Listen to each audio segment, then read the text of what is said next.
Guys, korang tengok benda ni Benda ni seriously rare. Korang tahu tak apa benda ni? Tengok Uish, gila lah. Padu gila kot. Rare gila.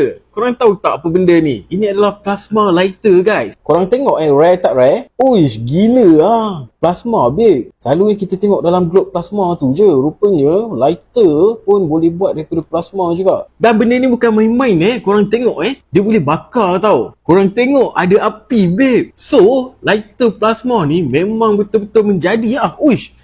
Okey, itu satulah yang best dengan benda ni. Satu lagi, rupanya dia ada lampu, babe. Korang tengok lampu dia cukup terang, babe. Dan yang lagi satu, korang nak tahu tak, ini casing dia ni rupanya glow in the dark. Tengok kita tutup lampu. Okey, so korang tengok kita on kan kita punya lampu ni dan kita tutup dia. Nampak masih lagi glow. Dia glow in the dark. Lampu dia memang agak terang dan kalau korang nak buat suluh waktu malam, rasanya memang tak ada masalah pun dengan lampu ni, guys. So guys, kalau korang minat dengan lighter yang rare ni, korang boleh check out dekat bag kuning di bawah.